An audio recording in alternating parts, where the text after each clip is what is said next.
Hello, everyone, and welcome to the 9th episode of the East Anglia Hobbit Community Podcast. I'm Jack, and I'm here today with Dan. Hello.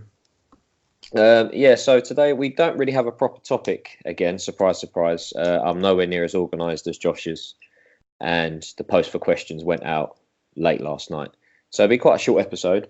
This week we're probably just going to have a little chat, and we've decided we're going to go with our current and abandoned armies and just have a bit of a chat and an update on a few bits that are going on. That's the plan for today. So, Dan, if you want to start off, you can go along with what your current army is that you're working on most.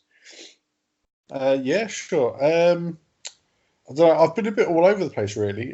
But what I have been doing recently when I've been off is gluing up some of the newer releases ready for painting. So I've been doing Ingold and Hurin. Getting them ready and some of the newer Gondor sort of models, trying to finish off things a bit like so. I've had fiefdoms have been sitting there forever, and a lot of them need repainting. Actually, I need to strip away some of the Axemen of Lossenac. But yeah, trying to get them trying to get bits and pieces finished. So Gondor, trying to get Gondor finished out of the way. Especially with Sir James is doing my Gandalf the White, Gandalf the White. That's right, he's doing about 3 at once, isn't he? Yeah, he's going to be sick of the sight of them, I think. So just trying to get that finished. Other than that, in my waiting list, I've got about 40 half-painted Men of Rohan sitting on my painting sort of tray. I was trying to move to Rohan, for the new edition. Yeah. But what I've managed to do there is I thought I'll get the harb out of the way, which is the dismounts. Yeah. And I thought I'll get them out of the way, and then it'll make it easier and more fun to do the army. Did not get the dismounts out of the way. They're just they're quite hard to churn through, especially when you've got that many. Yeah, I did it the other way. I started collecting a bit of Rohan. Thought I'll do the easy bit first because then I want to do the hard bit to finish off the army, or the less fun bit. And I think I painted about 2 horses and put them in a box. I might have to switch to doing that. The other thing we were going to do as well was I was painting. I know you're thinking you're never going to need 40 Men of Rohan.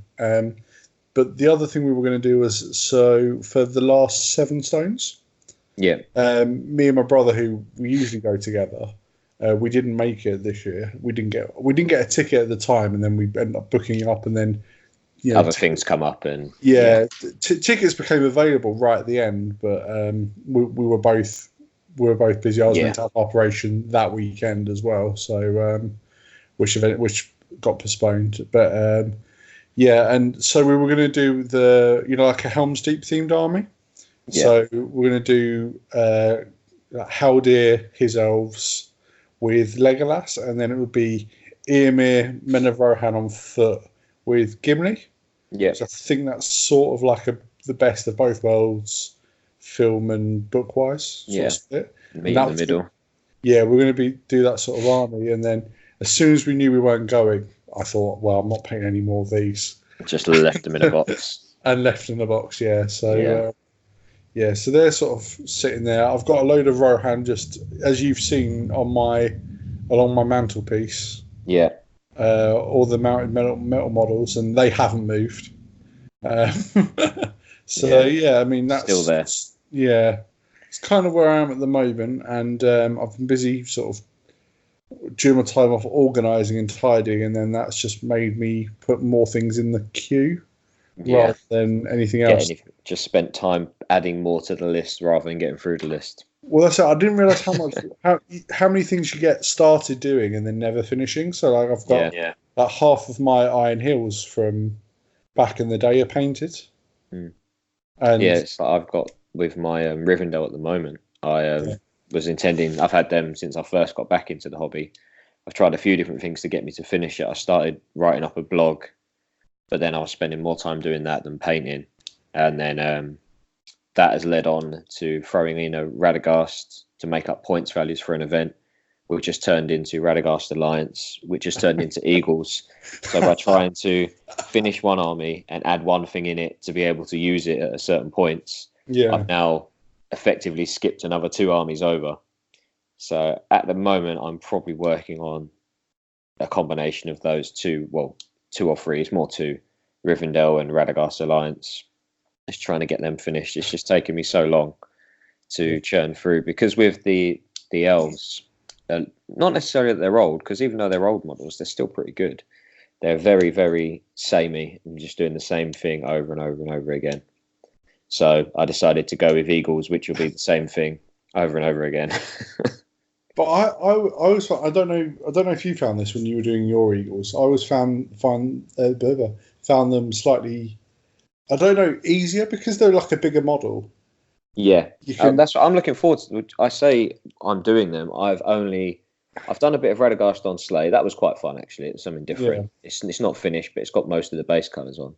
But with the Eagles, I've only sprayed them black and half assembled them at the moment, because I've managed to break a couple of flying stands without actually using them by standing on them when they're on the floor. Oh, God. And I was looking at magnet sizes, so I haven't started painting. But I think if I get a little bit, I might even get a little bit of time this afternoon. Probably not. But I'm going to just throw the base brown on them just so something is done. I think once I get started, they'll be fairly quick and fun to do, because there's a lot of dry brushing and a few washes maybe, and do that. So yeah, they should be all right. But that's mine at the moment, is Rivendell and Radagast Alliance and Misty Mountains. If anyone's interested, I won't promise, potentially do a hobby vlog with them. Maybe if that'll try and keep me on track with my progress rather than jumping from one bit to the other. To replace the Rivendell hobby vlog. Yeah, because I quite enjoyed writing it, but it was taking quite a long time to write up and then edit and then add pictures. And then, because I did do a write-up where I played a game against you, but then I had you to do a write-up and then send it back and chop it all in. It was just taking quite a while. Yeah. So I feel like maybe with a badly edited vlog, might not take as long. I can just record something maybe while I've got a little bit of paint out or something. But that's only a maybe. And if anyone's interested in that, let us know in the comments. If not, no problem, because chances are I probably won't get around to doing it anyway.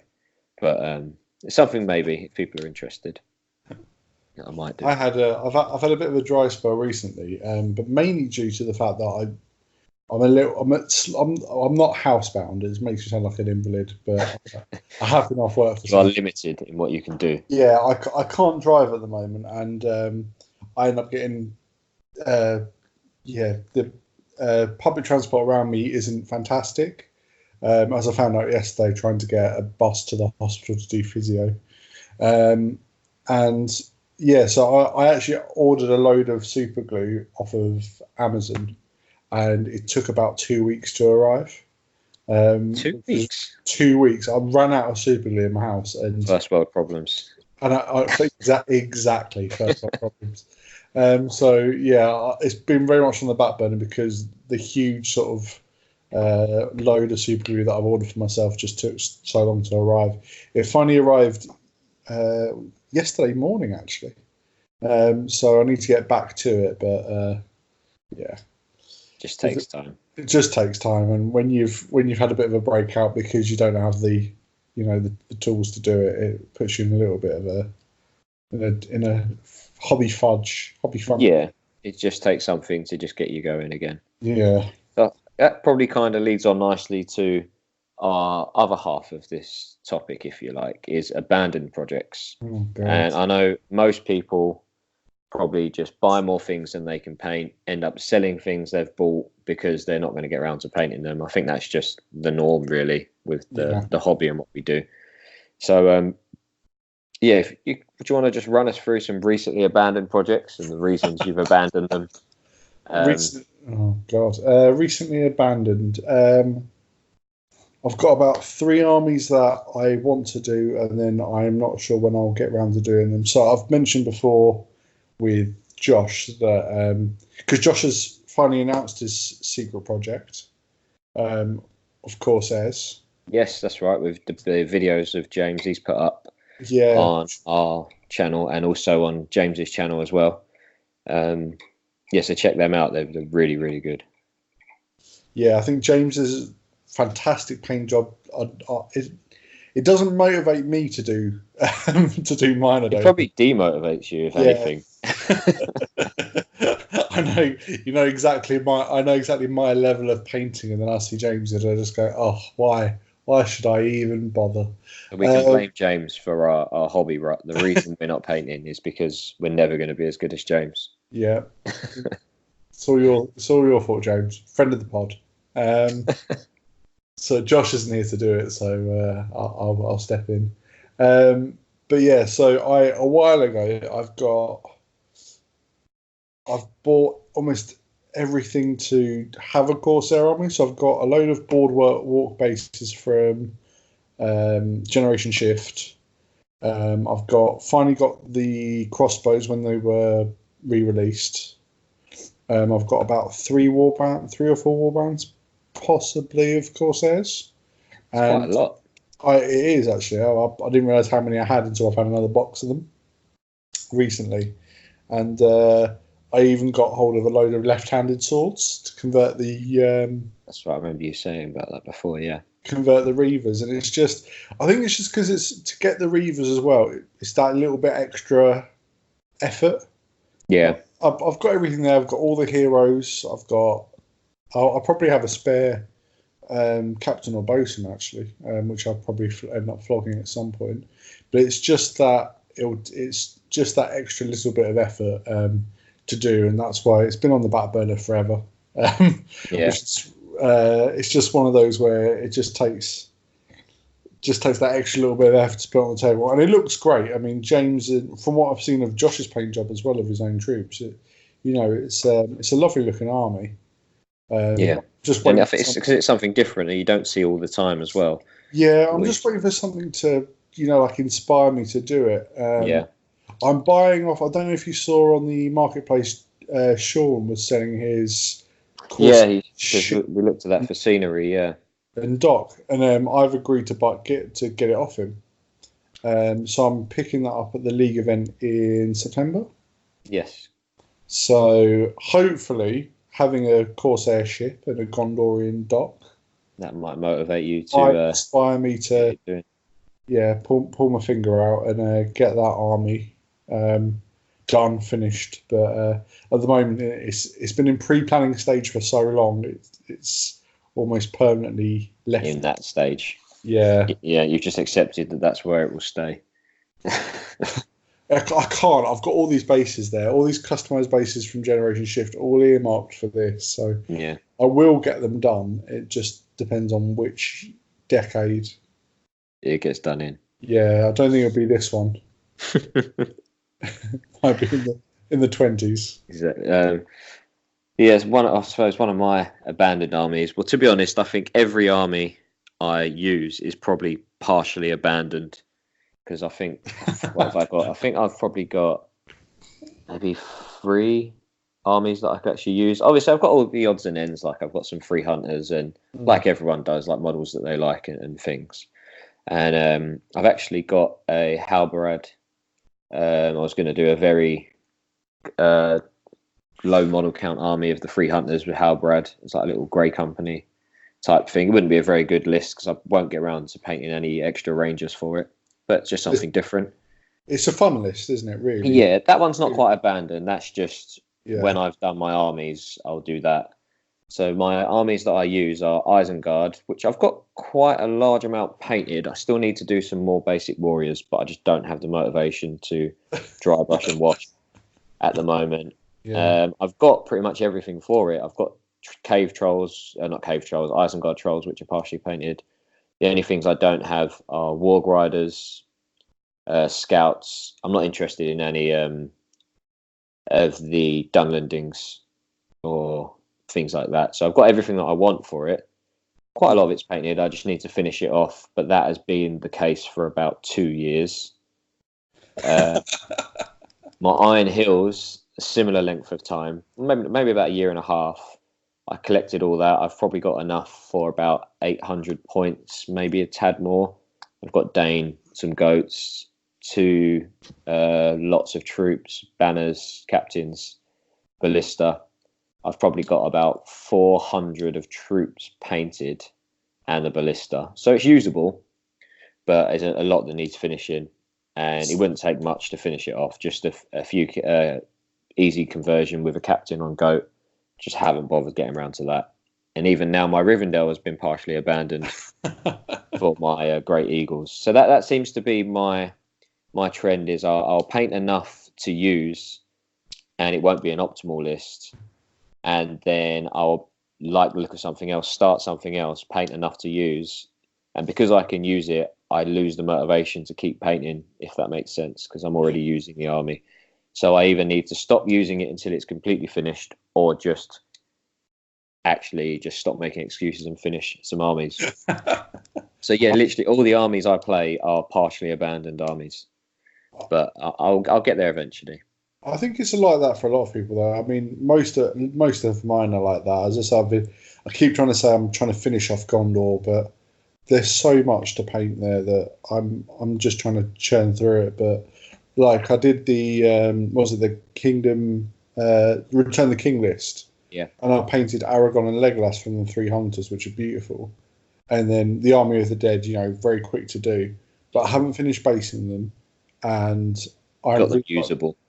But they got to the usable stage, and I haven't finished basing them. I'm not happy with the bases at all, so they all need doing. Yeah. But then I've not done Gimli from the 3 Hunters. Because you didn't need it to use him. So I didn't need him listed. So Gimli's sitting on my paint bench,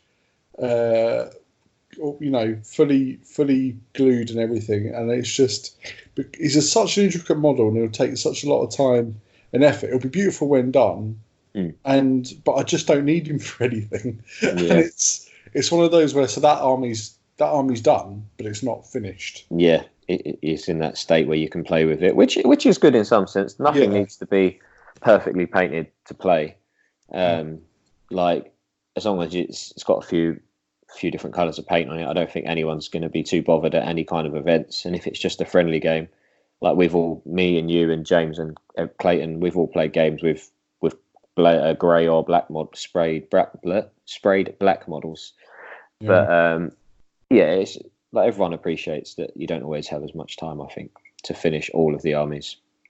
Well, your Iron Hills have been in a far better state than mine for an abandoned army. I think I've used mine about as many times as you, and I've got about 3 colours of paint on Dane, who's not even glued to his pig's not even glued down. But I think I've blue tacked him on his rocket sausage. Yeah. About 5 or 6 times to get the army in a friendly game, and then about 8 of them are painted, and I've got about 18 in that are just sprayed black. Yeah. So. Yeah, some of mine are pretty much done for those, but like I say, it's only half of them. I think the reason I did that was 7 Stones one year. I think I brought that my half was Iron Hills and Clayton's was Lake Town, and I just smashed through them as quickly as possible. Have you found Iron Hills your only Hobbit era army? Yes. Yeah. Do you find... and obviously Radagast Alliance. Radagast Alliance, yeah. I haven't used that yet. I've used it I think I used it in a couple of games against you, and that was it. I was going to say, do you find the new edition has brought you back to the Lord of the Rings side of things far more than the... Yeah, I think so. I think it's because the Hobbit armies, I suppose they probably were better. They were... Iron Hills are a really good army. And I like the idea that they were very forgiving when I was still learning the game, like the high defense, strength 4. Yeah, there wasn't too much little different models you could get, so it was kind of foolproof, like easy to use, kind of difficult to master. I think it's probably the best way. But now so they were more interesting because they had a lot more different rules. I think the same goes for a lot of the other Hobbit armies. But now all of the others in the Lord of the Rings era have got that treatment where they've got new different rules and changes of rules that they've all become interesting again. So I guess, it probably has driven me back to doing a little bit of Rivendell. Yeah. But then I've kind of got sucked in again to doing Radagast Alliance just because I think I said in one episode before, I really like the Radagast on Slay and I used it and it was pretty good. And but it's got changes to Nature's Raft now. But it wasn't just the Nature's Raft that I thought was quite good about it. I just enjoyed having the sleigh and the different load of spells with a load of monsters with eagles. So I think I could add mine to the abandoned list now. your Radagast, they're usable though. They look quite good. I just can't get my sleigh to be.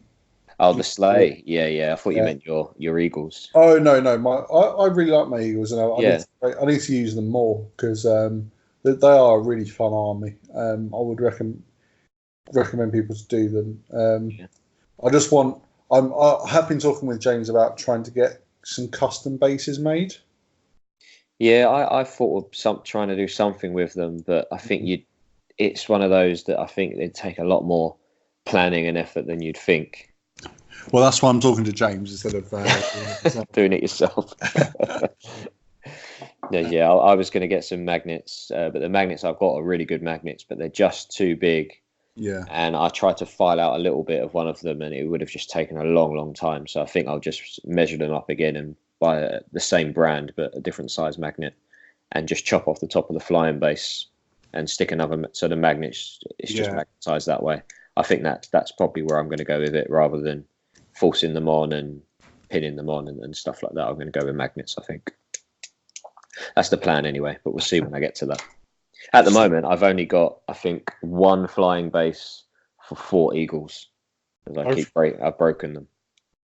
That's impressive. Trod on 2 and broke the other one assembling it. Yeah, I think that's right. Oh, God. Yeah, so I need to buy some more of those. Yeah. That's one reason why I'm painting the army. So is the next league event I'm going to be using the Eagles at 450 points, is it? Yes, it is. Yes, it is. And you can bring 2 armies. I'm just going to bring the one, just so I can focus on getting that. It's not a lot of models. It's not a lot of work. But like we've been speaking about, it takes me a long time to get stuff done. So I've got about a month. I should be able to get... I think I might have to go, because of the points, it might be Guahir and 3 Eagles rather than Radagast this time. But for 4 models, I should be able to do that in a month, hopefully. But while we're on the topic, the next league event is the 21st September, and all the spaces are full at the moment. There's a few people on the reserve list. You will get a space if you're near the top of the reserve list, because people do drop out. And if anyone listening hasn't paid, I put a little post up today just reminding people to get the payments in before Saturday the 7th of September to confirm your space, because that's when I'll be ordering up the prizes. But yeah. And speaking of events, we've got the EAHC 100 pointer for the GBHL that's been announced as well. And James Wilson's running that. I think we've spoke about it before, but the tickets are on sale now. So if anyone is interested with that, check out the events tab. And James is running that. I'm hoping to pop down and give him a hand. I think it's £30 for 2 days. Good and evil, 600 points, I want to say. What's the date of it? Because I tried to find the group posting, but I don't think it's linked through the EAHC community page for some reason. I think it might be on the GBHL page, maybe. Oh, okay. Yeah. Hang on, just hold on. I'll try and get it up. All these pauses won't be edited out this time because CJ's at Ardicon who done the editing on the last one. So just bear with us with the little gaps because we won't get around to editing this before. It's not on GBH. Oh, that's strange. No, I struggled to find it. It comes up if I search it. I might have to have a little. It says event for the GBHL. I must have just missed it on the list. So anyway, it's a 600 points, good versus evil. You need to bring 1 army of each, and it's a 100-point event counting towards the GBHL. It's £30 for 2 days. It's at the Scout Hut in Epping, and it's the 12th and the 13th of October. So James Wilson's running that, but check out the event page. I'll double check it's all linked up correctly. If anyone's interested, there's still spaces. I spoke to James today because he's going to be updating all the lists and the admin this weekend. So it's probably a good time to put your name down if you're interested. So yeah, that was our topic for today. Just our current armies, abandoned armies, and rambling over the reasons why we're making excuses not to do them, I guess. which is the truth, really. Yeah, It comes down to it. As much as we all enjoy playing, to be fair, enjoy painting to a degree as well. I think it's easy to make excuses to put them off, but hopefully the events coming up will encourage us to maybe make a bit more progress. We could head on to the questions now. Yeah, it's only going to be a shorter episode because we were looking at doing a episode about Magic. I think Josh was saying more Magic in the meta or Magic in competitive play, and CJ was quite eager to get on for that one as well. So I don't know if we'll do that as a free, me, Josh, and CJ, or Josh, you, and CJ. Not sure how that's going to go, but yeah, we'll probably do that next week or the week after. So watch out for that. So we've got Ardacon this week. So if there's any news comes out over the weekend, we could potentially do a quick 5-10 minute video if you're around, Dan, on any new releases maybe. Yeah, I mean, I'm sure I could hop on for yeah, so we'll see if anything gets announced, because there's normally something, even if it's just something small, and if it's enough there for us to chat about, we could maybe have a chat about it and see what's going on. Because hoping for a new release. Yeah, we mentioned before we started recording about some of the Hobbit, the Scaring the Shire models have been put up for pre-order on Forge World, which is the Ruffians and 2 more of the Hobbit heroes. But hopefully it's not just an early release for them. Hopefully there's some more news as well. I mean, it was meant to be a bonus release, wasn't it? So I don't know. They've not really mentioned anything with regards to a schedule of where the sort of Gondor at War-esque releases are coming out and how many we're getting or anything. But you'd like to think maybe soon we might be getting. Yeah, maybe I'd like to think at least we'd get the region or the setting for the book would be nice.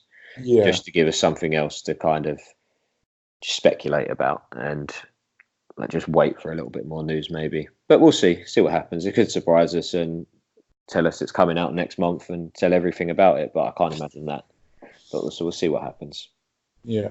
We'll go on to the questions. There's not too many. It's again because I didn't put up a post with enough notice, which is just typical of how I tend to forget.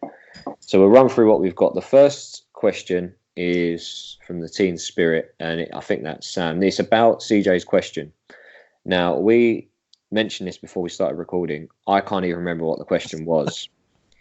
So sorry, CJ, and I completely forgot to message him and ask for a new one. So what we're going to do, we're going to keep that and knock that forward to the next episode.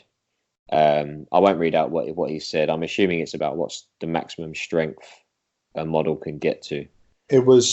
I think it was which models can theoretically get to strength 12. Yeah. So yeah, we'll leave that because CJ will know the answer, and I haven't got another question off him, which I completely forgot about before we organised this. So we'll go with that next week. And it's also said about the league finale. So the question is, what would you like the league finale in November to be like? Points, number of games, knockout, or Swiss rankings? I'll let you answer that first, Dan, because I'm trying to still gather ideas of what people want for it as well. What would I think? I don't know. What's the maximum points we've played at so far? Do we know? 7 or 750. 7 or 750. I mean, I wouldn't mind. It's hard because I'd quite like a big event, but then it's trying to get everything done in a day. Yeah, which seems to be kind of working this year with the one-day events.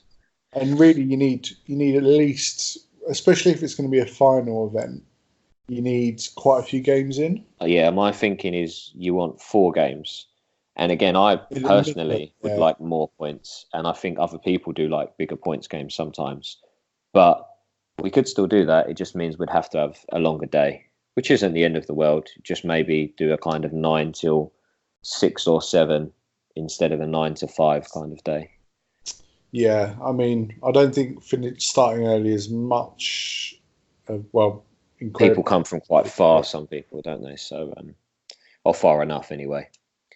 So yeah, I mean, I think I'd like to say again about 750 to maybe 850. But personally, but Yeah. so somewhere in that region, 700 to like 850. Yeah, that's the rough feedback. I've only mentioned it to people because we've still got 2 events before the finale. But that's generally the response we can get in. As many games as possible, keeping it one day as a higher points as possible. So hopefully there's a middle ground there somewhere. Yeah. For like you say, something between 7 to 850, and try and get 4 games in, but work it with timing so it's not too rushed. Yeah, maybe do it Swiss ranked off the league, because it would be based on the league table. Yeah, so I've thought about this roughly. Is my thing? It's going to be split into 2 tiers, so 1 to 12 and 12 to 24. Then the reason the numbers are like that is because of the amount of tables we've got and how much more scenery I think we can get by the end of it.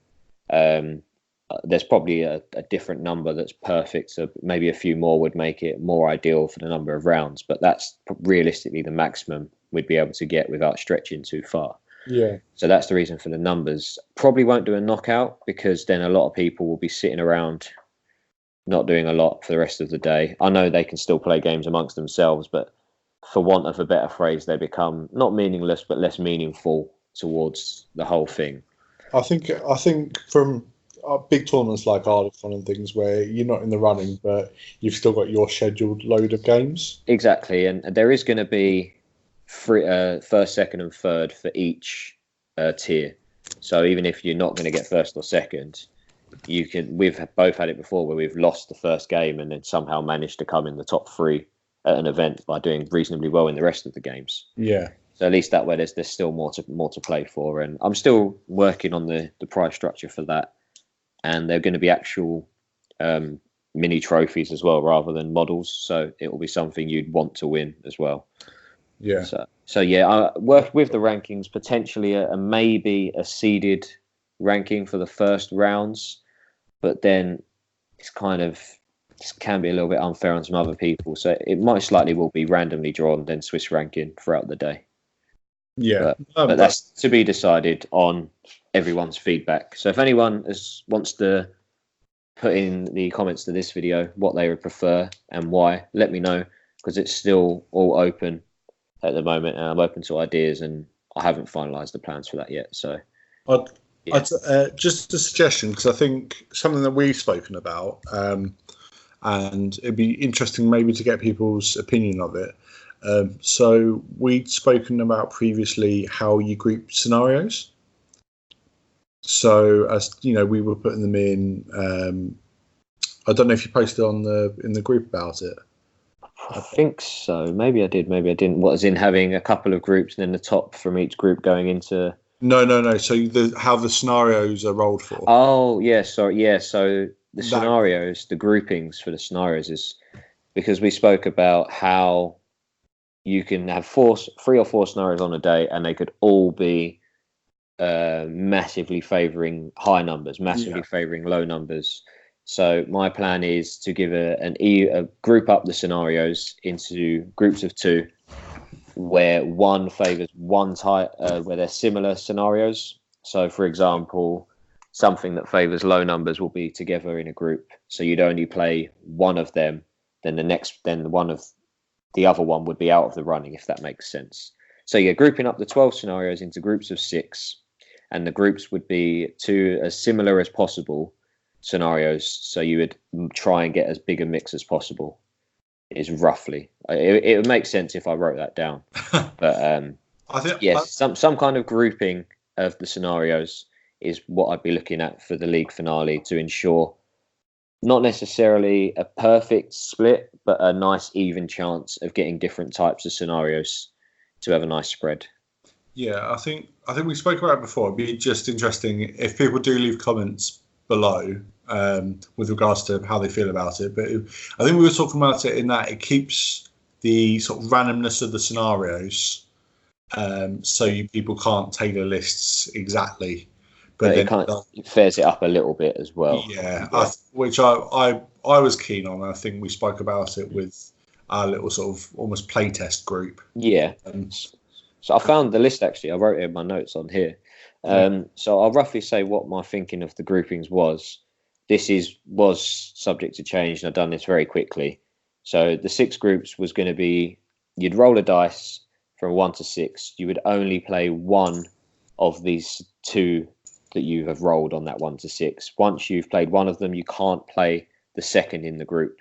So that is disregarded for the next round. So basically what the pairings are Contests of Champions and Laws of Battle, Domination and Capture Control, Seize the Prize and Recon, Fog of War and Storm the Camp, Heirlooms and Hold Ground, Clash by Moonlight and To the Death. This was done quickly. These aren't the definite pairings, but it's to give you a better idea of what we're talking about. So let us know in the comments if you like that idea and how you would pair the scenarios up together. So the idea is to kind of keep a nice random group of scenarios, but not so you would roll 4 horde heavy scenarios or 4 low number favoring scenarios. Yeah, I think that makes a bit more sense rather than the rambling before. Well, So let us know what you think about that and any of your preferences for the finale.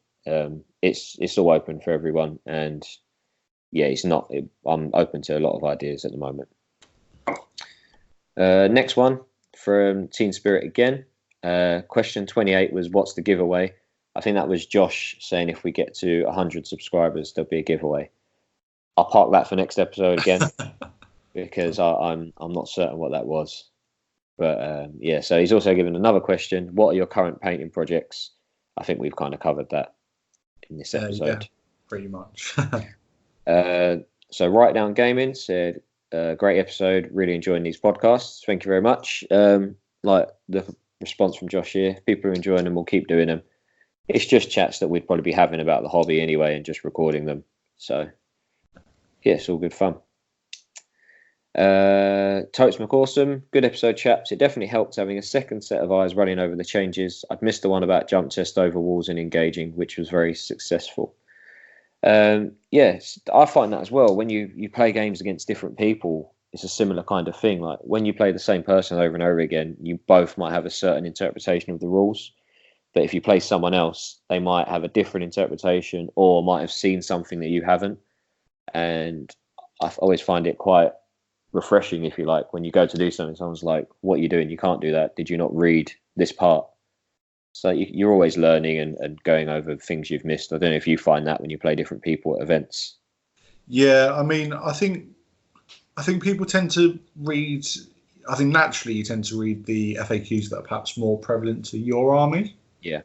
So you naturally, like, lots of little things you tend to just not ignore as such, but they don't sort of because you don't think you'll come into them or come up against them a lot. You won't remember them because it's not as prevalent to you as it is for other armies. Yeah. And as soon as you play someone who you don't play very often, who has a different army, and then things that you'll have assumed through playing the army previously, and they've seen something that you haven't.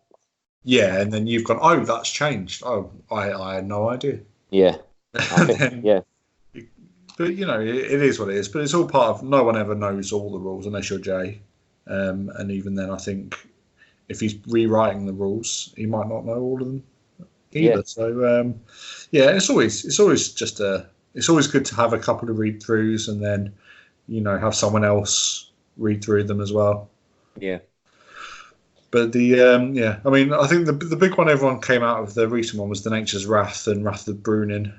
And that comes on to the next question, actually. Oh, does it? Yeah, well, it's not the next one, but we can do this one, then go back to the next one. Yeah. So Tom Hawker as yet another great episode, guys.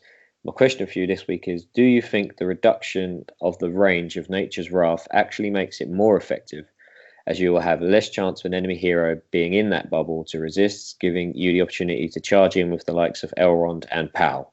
Nature's Wrath, a few models, heroic combat, and then before you know it, you're behind enemy lines with a big hitting hero that can devastate a shield wall.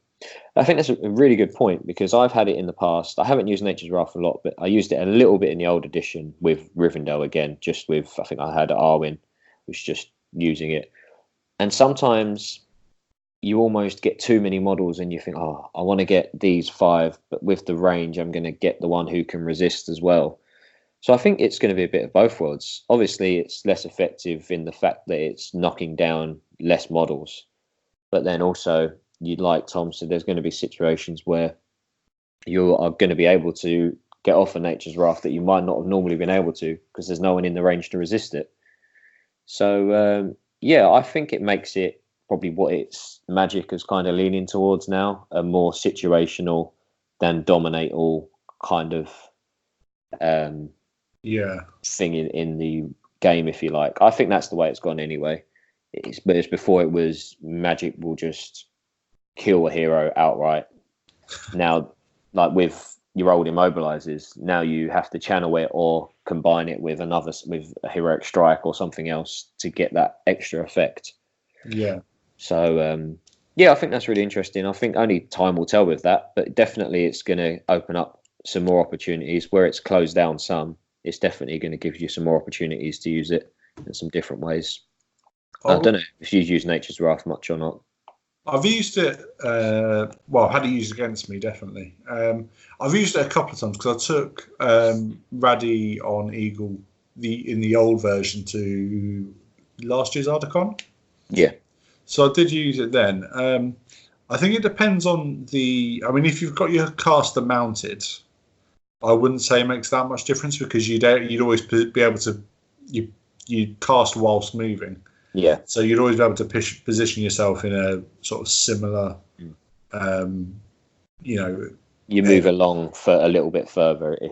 So you don't get anyone who can resist, or I think I wouldn't say it was more effective. I would just think it's as effective as it should be. I did wonder why, you had the big nerfs to the blasts, and in a way, I think perhaps Nature's Wrath and Wrath of Brooding got away with it a little bit.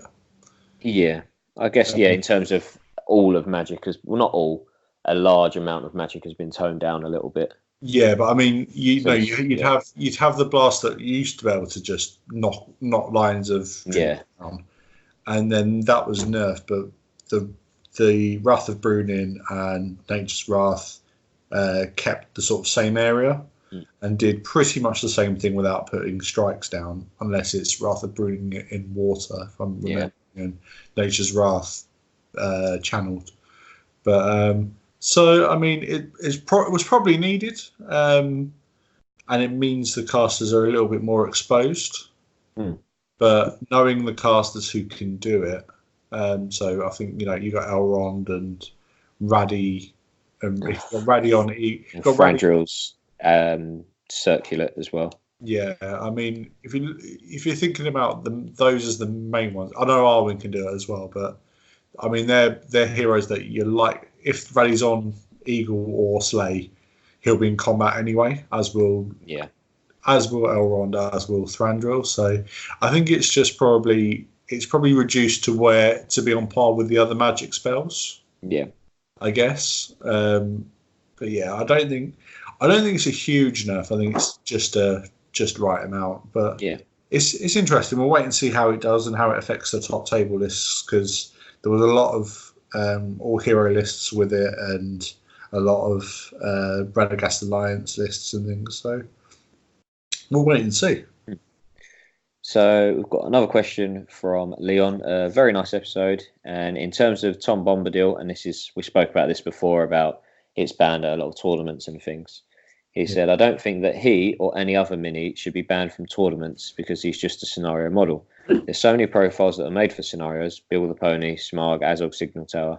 So this doesn't mean that they shouldn't be allowed at an event. I also want you to keep in mind that allowing Tom at a tournament doesn't mean that you also have to allow the whole 25mm isn't an inch thing as well. Of course, Tom is a very strange character that somewhat makes fun of the rules, which in my opinion is actually quite thematic and can't be dealt with in the usual way. But there are other minis that do the same thing and no one wants to forbid, for example, the Shade or Floy. And yeah, I think it's a really good point. It's obvious it's in the army list and it has a points value. So it's been worked out of how useful or the value of it in a points game. So the thought has gone into it. So to ban it as a blanket ban at all tournaments, I think, yeah, it probably is a bit strong. I haven't even, again, looked at this for future tournaments, but obviously the 25 millimeters in an inch thing, that's just a no go for an East Anglia thing. Like, that's just no. But yeah, I to be honest, I kind of agree with it. Obviously, if you're doing an event for a certain style and certain restrictions because you have a certain theme of your event, then you might ban certain minis or change certain restrictions because you're going for a certain style of tournament. But yeah, I suppose a blanket ban is probably strong, a bit strong. And like he says, there's other minis that are just as much of a pain, such as the Shade, that no one has ever mentioned banning. So I think it's a fair point. I don't know, because I think the new FAQs on impossible alliances have rightly nerfed the Shade, but I think it's interesting with Bombadil, because I think a lot of people say, well, it would be fluffy to keep him or thematic to keep him around, but if you actually read Lord of the Rings, he's such a anomaly of a character. He's practically God, but he's in his own small little bubble. Is how he's described. He's God of his own land. He sets his boundary, and he's God within that. And his profile's reflective of that. In that he doesn't have he doesn't have any values of anything. And I think it's a little bit. You can compare it to Floy in the Shade, but they're limited in that you've got to give up will for each of those. And I think Bombadil has certain things that are, they're just you won't be able to get rid of him. You can't kill him, as far as I'm aware. And I can understand people wanting to ban him, because the profile, I do feel the profile is just for the scenarios against the Barrow-Whites. I think it's very difficult to make a case where he doesn't really break the game, unless you really strongly limit who he can be in an army with. I would say I still think he slightly breaks the game too much. I think what would be really interesting to see is, because like you say, like you're kind of leaning towards the opinion of it's probably a bit too much to be in a points game, and other people obviously are as well, would be to see if someone went to a Games Workshop event or a Warhammer event, used Tom Bombadil. I don't want to say abused him, but used him in a certain way that people didn't like, if that makes sense, to see what the reaction would be there. I think that would be quite interesting to see, just to see how the official, if you like, people involved in the game view that. Sorry, I'm reading through his rules, because I do have them up. I've got his and Goldberry's rules up, and he's got 15 will, and he's got a couple of magical powers, but he's got pretty much, it's almost a similar rule to the Ring Wraith rule. In that he must give up a will point at the end of each turn in which he's participated in the fight during the fight phase. But that's 15 points of will, and he automatically wins whatever phase in, but can't strike. But that doesn't necessarily mean you can't drop him on a huge hero or say Balrog or Smaug or someone. Yeah, and 15 turns of will. Oh well, you're never going to get 15 turns in a game, I don't think, of any sort of regular points. I just feel it's again that they've nerfed him slightly, but it's still, he's still got Tom and all friendly mods within 3 inches of him also pass courage tests. And then there's sort of all sorts of rules that I'm not even going to get into. Yeah, I think it would be interesting. So you never know. Now it's been brought to light with this whole the inch 20 millimeters. I don't think that's really an issue. I think everyone is just basically saying, well, no. But if someone maybe went to Ardacon because of the attention that's been brought on it and used it to really good effect, it'd be interesting to see what the reaction was of everyone at somewhere like that. Yeah. So, I mean, the convenient allies with all good lists: Tom Bombadil and Goldberry. So again, they're not exactly limited in the same way the Shade is limited. do you know what we'll have to do? One of us will have to have a friendly game at a larger points value and use him just to see how it works out. Yeah. And then I think once I'll try and get a few games with him. I think I've got one that's unpainted in a box somewhere actually. Oh, do you have him? Do you have the model? Yeah, I think I do. All right. Well, I did. Maybe I sold it. It definitely was in one of my boxes. I might check after this just to see out of interest. And we'll try and play a few games with him at some point just to maybe have a better opinion on it then. Yeah. But that could be a whole episode, not just Tom. Models, should certain models be banned or not banned? So, yeah. Yeah, good question. Good topic. We could probably get a whole episode out of that, really, with a few different people's opinions. So, yeah. So I think that's all the questions we've got. And there wasn't too many. Again, I didn't give a lot of notice to do it. This has been more of a kind of just a bit of a rambling from us about our armies, really, and then a few questions. But hopefully you've enjoyed it and stuck it through to the end. Potentially next week, we will be looking at doing a kind of episode on Magic in the current state of the game and where it's at and the changes. I know we touched on it a lot of the time, but just maybe go into it in a bit more detail. So look out for that one. But yeah, any questions, leave them in the comment section of this video. And as same as usual, if you do like the video, subscribe if you're interested in any more. And feel free to join our group on Facebook, the East Anglia Hobbit Community. And yeah, if you fancy checking out any of our events, feel free to do so. So thanks everyone for listening. I think we'll wrap it up there. And thanks, Dan, for recording with me today. Yeah, no worries. And we will catch you all on the next episode.